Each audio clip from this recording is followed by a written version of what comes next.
Welcome to Learning Excel. In this lesson, we will look at simple formulas, how to do sum function in Excel, how to sort data in Excel, and how to do some statistical functions, particularly mean, median, and mode, and even how to calculate the range using the max and min functions of Excel. We begin with simple formulas. You've been provided with a PDF from Mount Allison University that contains links to many things that you might want to know about Excel.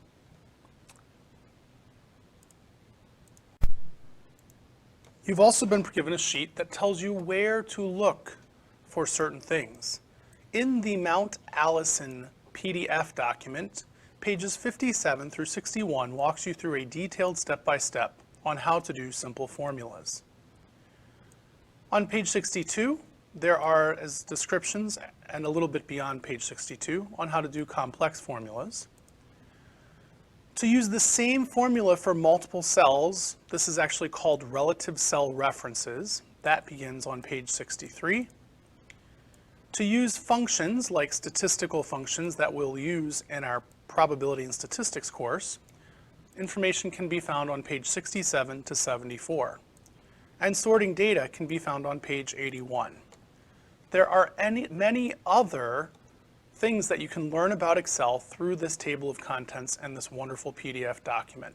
So if you're looking to learn some extra things, all you have to do is click on the link and it'll take you to the page number you want. We begin by looking at your simple formulas spreadsheet that you should have in front of you.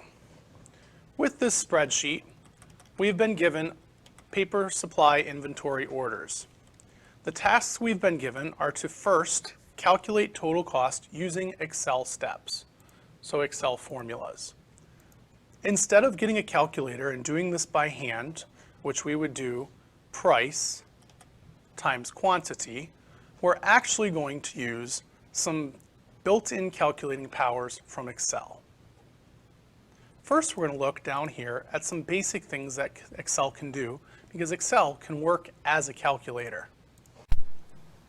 I'm going to pick an open cell. Right now I am in column B, row 10, and I am going to click in that cell. I can either do it while in the cell or up here in the f of x, in this line up here that tells me what's in the cell. So I can choose either place to do this. On my keyboard, I'm going to hit equals whenever I want to do any function or input any mathematical calculations. So let's say I wanted to know what 3 times 5 was. On my keyboard, I would hit 3 times 5 after I've hit equals, and then I would hit return or enter. And it will automatically calculate that product for me.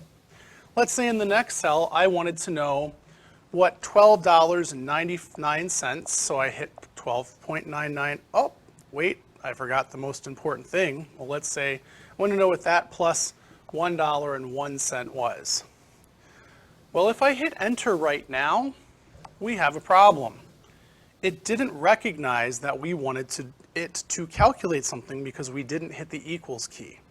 So I have to go back in, and in front of those numbers, I need to put the equal sign. Again, whenever you want it to do a calculation for you, you need to hit equals first in the cell. I can hit return on my keyboard, and it actually added those two values for me.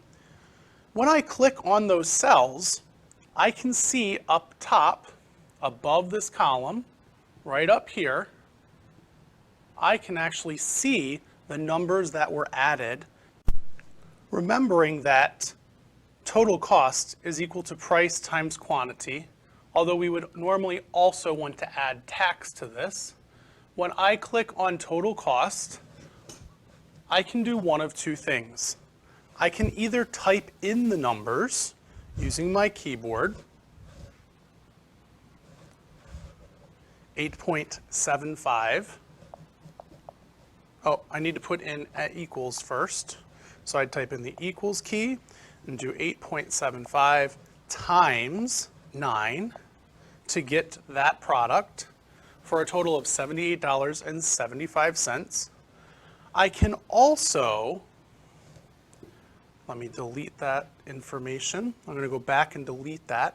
But one of the other things that we can do is use cells to help us give the formula. So that's where we're going to look at calculating totals using Excel steps, or doing calculations using Excel steps. If I click on total cost, I can actually click equals and then not put in the numbers themselves, but put in the cells where those numbers are. So I can click equals and then click on the price, $8.75. That dollar amount, $8.75, is located in column C, row 3. And Excel knows that and writes that down. Since I want to do price times quantity, I'll hit the times key. And then I'll hit the quantity I want it multiplied by. I'll just click on that cell. When I hit enter, it will take this and give me the same product without me having to type in the numbers, since they're already typed into the spreadsheet. I can do this for the next couple as well. I can hit equals, click on the price for the next row, hit times, and click on the quantity for the next row, and hit return or enter, and get the price that way. There is a quicker way to do this if you're going to repeat the exact same formula over and over and over again. Rather than clicking on an individual cell and clicking enter, or clicking equals and then clicking on the cells, since I'm going to repeat this for all of the cells that are on this spreadsheet, since this entire column right here is going to follow that similar formula that I'm looking at, looking up here, C3 times B3. And this one, whoops, I don't want to do that. This one is going to be C4 times B4. Well, it's going to repeat the same pattern, taking the numbers in column C and multiplying by the numbers in column B for the exact same row. As long as that's what it's going to do, once I've entered it once, like we did here, let me do it again, equals C3 times B3. You can actually type in the letters and numbers if you want, or click on the cells. I can actually click on that cell and drag this corner box down, and it will copy that formula for all of the remaining cells that I drag it over. And so when I click on this one, the 3108, it shows me up here that it used cell C4 and multiplied it by cell B4. When I click on, whoops, I don't want to do that. I need to hit return before I click on anything. When I click on this one, if I click up here, it shows me that it used C5 times B5. I'm going to hit return before I move to another cell. When I click on this one, I can again see that it used C6 times B6. And again, I click return. Whoops, I didn't click return before going to another cell. So that is simple formulas using numbers that are already in your chart, using the cell reference as a formula, and then dragging it down. Let's take a look at this with simple frequency. I have a frequency, and I actually want to do the total of these cells right here. Well, I can just simply hit equals and then hit each cell with a plus sign in between it of the ones I want to add and hit return. But I don't have to do it that way. Now that I know that the sum is 79, I'll show you another way to do it in a minute. Now that I know that the sum is 79, if I wanted to know the relative frequency, I could simply hit equals. I want H12 to be divided by 79. I don't want to click this cell because it won't keep using the same cell. I actually want to put the number in. And there's my relative frequency. I can even click up here the percentage button for it to give it to me as a percent, and move the decimals either way if I want it to the nearest tenth or hundredth, or if I want it to the nearest percentage.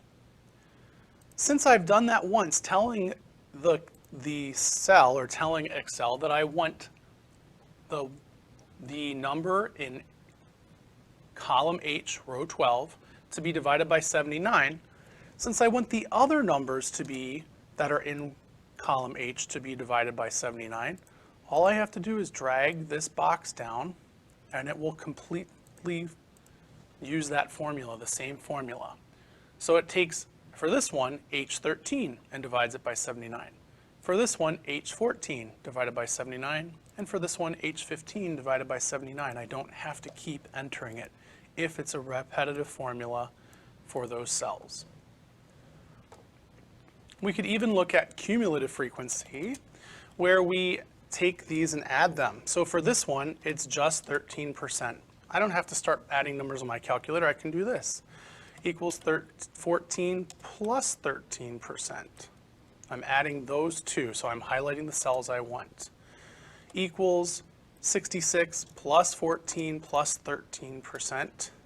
And lastly, equals 8% plus 66 plus 14 plus 13%. I'm hitting the plus signs on my keyboard and clicking on the cells that I want to add, and then hitting return. Now, the next video clip will show you how to use, actually we'll do it in this video clip, the sum function. Now that I'm looking for totals, we're actually going to use the sum function to get those totals. The sum function is the button up here. I click on the cell I want and I can click on AutoSum. Instead of clicking on each cell and putting the plus sign between them, it automatically grabs the numbers above it. If I didn't want all of the ones that are highlighted in blue, I would take my mouse and click on the cells that I want, highlight only the cells that I want to add. So if I only wanted to add the top two, I could do that. I do want to add all four, so I will leave it as all four. You can see that they're highlighted in blue right there. So I hit return, and it does the sum. So there were 37 total quantity of products that we're going to be shipping. The price per unit is here. I don't know that I really need a total for that it makes much sense to have that total. I suppose it does. So I'm going to do AutoSum. It automatically selects those. If they weren't the ones I want, I would highlight the ones I want and hit return. I do want this one for sure, the total cost. So again, I'll hit the AutoSum button, make sure it has all the values highlighted that I want, and hit enter. So when all of these products, the 9 bags of plasticware, the 12 bags of napkin, or the 12 boxes of napkins, the 6 boxes of plates, and the 10 boxes of cups are sold and money's been collected, we'll have $315 in revenue. Is we can have some data that we might want to calculate the mean, median, and mode for. So this direction tells us one of our tasks is to do this, mean, median, and mode of columns B, C, and D. I'll also show you how to find the range. So I'm going to come down here, and in A8, I'm going to label that I'm going to be finding the mean of these columns, the median of these columns, the mode, and I'm going to add one to it, the range. So these are what we're going to be working on finding right now. I'll highlight those in orange. I'll also put some borders on this so that we can see the cells separated. All right. When I click here and I want the mean of these numbers above, for this data it doesn't really make sense, but for some of our other data, like when we get to football rankings or hockey rankings or women's NBA rankings or women's soccer rankings or survey data, it will make sense to actually calculate the mean, median, mode. So I'm going to use these numbers to show you an example.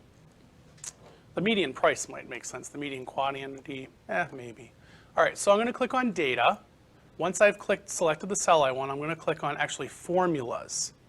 Formulas. These are some great formulas in here, but I don't really want financial or logical or math. I want, well, it is math, but I want under more functions to click on statistical. For the mean, we have to remember that the mean is really the average. So we're going to click the word average. And right now, I can slide this box over, it's planning to do it to do it from the numbers from B3 to B7. I don't want it to be B3 to B7. B7 is a total. I only want it for number 9 through 10. So I'm going to highlight those with my mouse. I'll click on them and highlight it. That's the one I want the average for. And now it says B3 to B6. I could also type those in. Let me delete all these by typing B3 colon B6. Then I can either click return or enter on my keyboard or click OK. And it will find the mean of those points. I'm going to highlight that because that's what I wanted there. That's the orange, that's the mean. We'll do it differently for these ones. So that's mean. When I go to do median, I'm going to change the color for that one. We're going to use the same, actually I'll leave it that color. We're going to use the same data. I'm going to go again to formulas after I click on the cell I want to put it in. This cell right here, B9. I click on more functions after formulas. And this time I'm going to scroll down till I see median. I'm going to click median. And it is going to do this. I don't know why it says B8, so we have to set it. We want it again for B3 to B6. You could also just click on those boxes and highlight it. I don't know why it says plus, so I don't want that. I just want it to say B3 to B6 and hit return, and it will find the median. Well, the middle two numbers were 9 and 10, so it averaged them. We can also do this for mode. When we click on the cell we want, we click on formulas, more functions, statistical, and we go down to mode. Where is mode? I went too far. Here's mode. There's multivariable mode. We don't. We have single variable data. We just have numbers in one column that we're doing this for. So we hit mode single, and we select the cells we want to calculate it for, B3 to B6, and hit enter. And it says not available. Well, it's not available because there is no mode. There's no common number. If I had put another 9, let's say I changed this to a 9 for a second, then it would put a 9 in. But that number was originally a 10. Let's say I made this number a 6, then the mode would read as a 6. But that number wasn't originally a 6, it was originally a 12. When we go to do range, we again go to formulas. Once we've clicked on the cell, click more. We're going to have to be careful how we enter this. Under statistical, we're going to go to max. It's going to find the max number of this data. And I click OK. And then I also need to go in there, and next to it I'm going to click minus, and I'm going to type MIN for minimum.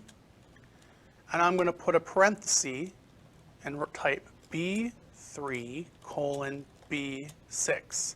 So it's the exact same data, and then I close the parenthesis. So I typed minus and the word min and put B3 colon B6. So it will do the maximum minus the minimum. When I hit enter, it gives me the range, which is 6. We can try that for these cells as well. But again, if we're going to be doing the same formula over and over again for multiple things, in this case it's for things that are in column B, B3 to B6. Well, since for this cell, oops, I need to undo, I need to hit return. Since for this cell I want it for C3 to C6, I can just drag this across and it will give me the mean of those three.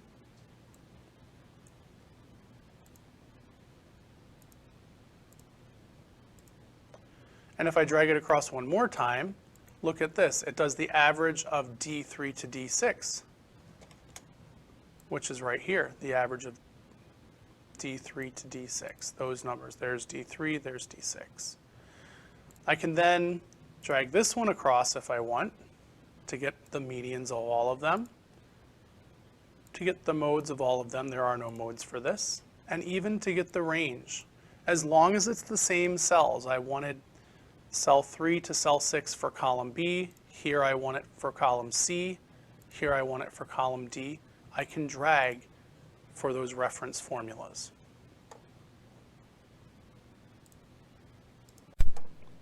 So that's how we use the statistical functions of Excel for mean, median, mode, and we can find the range by doing max minus min.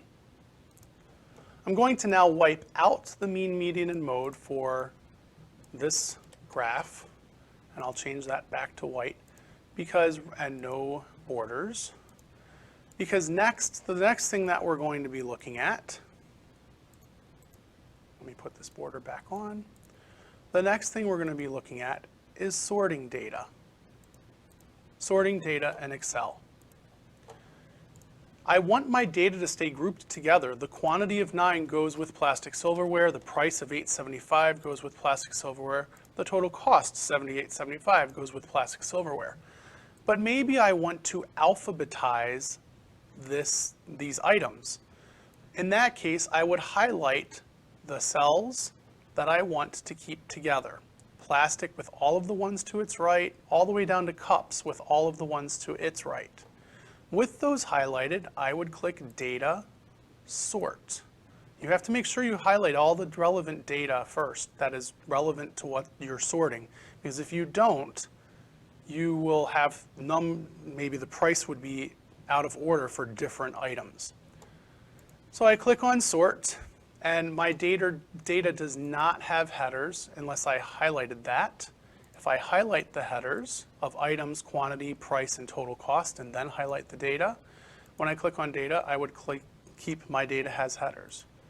This way I can say, let's sort it by item, and let's sort from A to Z. Well, now it moved all of the cells. All of the cells that were for plastic silverware, those all stayed together. All of the plates stayed together. All of the napkin cells stayed together. All of the cups stayed together because I highlighted them all before I did the sort. I might also want to sort this maybe by price per unit. In that case, I'd highlight again all of the data, including its headers, click Sort, make sure it says my data has headers, and click on price per unit. Maybe I want to sort it from largest to smallest. When I click OK, there's the item that has the highest price, it's plates. The item that has the lowest price is napkins. Maybe I want to sort it by total cost. So again, I highlight all the headers and the data that I want sorted. Click on Sort, select total cost, and hit OK.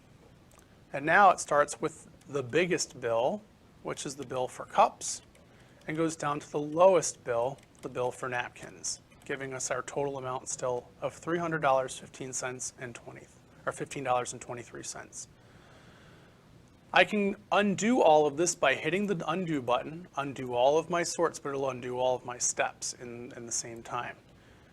So by doing that, I go back to the original sorting.